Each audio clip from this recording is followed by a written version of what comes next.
What's going on, beautiful people? It is I, your flying locomotive and faster than a speeding bullet SuperCliff, coming at you live with a brand new video.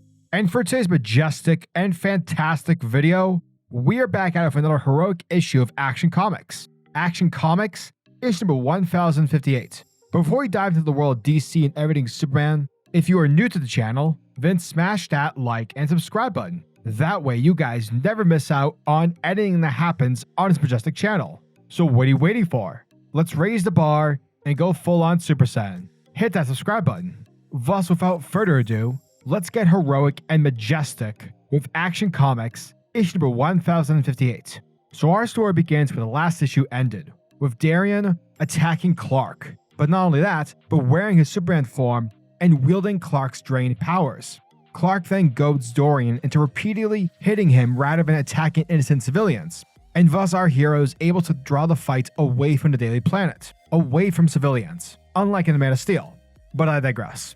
Once they are safely high up in the air, Clark then activates LexCorp manufactured anti-Kryptonian weapons, which are secreted around the city, thereby exploiting Dorian's inexperience with his powers.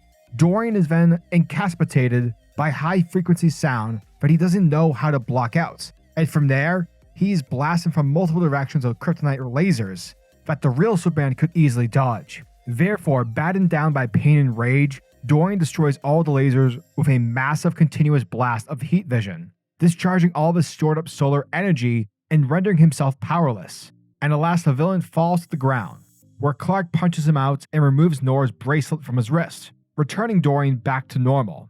After the fight, Norah Stone gives a press conference, claiming that Superman causes more damage than his enemies whenever he saves the day. She finds that unacceptable, and so she then announces that she has a way to give the normal people powers like Kryptonians. Lois watches the interview at home and calls them to the planet, telling them to get a response from SuperCorp. Meanwhile, Supergirl and the Irons bring Osla and Ultra-Ra back home after the first day of school at Steelworks Institute. Ultra admits that she got into a fight with a kid at school when another student made fun of Osla, and Lois tells her that she just can't resort to violence to solve her problems anymore, and that they don't fight in their family. She is then immediately undercut when Clark walks in all bloody and disheveled. Good job, Clark. Good job. While Lois and Clark talk it out, Supergirl meanwhile takes the twins into their room and shows them a book about the House of Fables, which she found on Kandor. She explains that on Krypton, every house has a fable to teach their children principles to live by. When a Kryptonian house joined the Philosians, its records were erased from history, but the book was published before that and has the fables of the original Philosian houses, including their birth family of the House of Ra. Supergirl then shows them the House of Ra's sigil and reads them the fable. Check it. In the ancient times of Krypton, two giants lived below the planet's surface, one which could only create and one which could only destroy. Due to their battles, Krypton was constantly reshaped, and the world was locked in a perpetual war and upheaval. Two tribes, the Avior and Adani, were bitter enemies who fought against each other for generations. But when their homeland sank below the waves due to the giants' battle, their two greatest heroes, Red Sun and Starchild, set aside their conflict to find a new home for both their people. Later on, Norah Stone returns to her headquarters, which is a disused church. A church that looks like it belongs in X-Men The Last Stand. And after she descends into a secret chamber, she communicates with three demons and tells them that she has drained enough power from Superman to create a team of her own, for she believes she can get one of the super family to join them. Meanwhile, Superman tells Steel that his powers have been siphoned off and are returning back slowly. He asks John Henry if he has anything that can boost him back to full strength, and to that we see Steel build Clark a suit of armor and a sword to compensate for his diminished powers. And with that, Superman is ready to suit up. And that, folks, was the end of Action Comics, issue number 1058. And thank you guys for checking out my video, as it truly, truly means the world to me.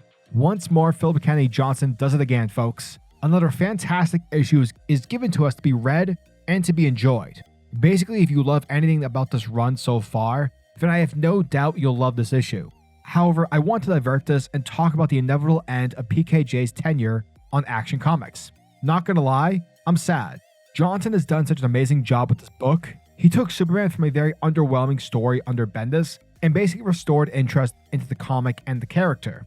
When it comes to Bendis, I have no doubt that he loves Superman, but I think his reverence for Supes made him weird and unwilling to take creative risks with the character, whereas PKJ essentially turned action comics into a sort of, sci-fi fantasy mix with Gladiator. I love PKJ, and I hope he continues to write more books for DC. I truly believe he understands Superman, and I would love for him to continue on in whatever way he can. So yeah, as always, I'm your majestic sayer over at SuperCliff, and if you guys are new to the channel, then do me a solid by smashing that like and subscribe button, and also the notification bell so that you'll never miss out on an upload, and so that you'll always be kept up to date with your favorite top tier comics happening in the comic book world. Now tell me, what are your thoughts and opinions on this issue?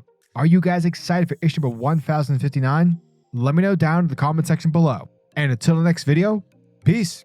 Giggity goo.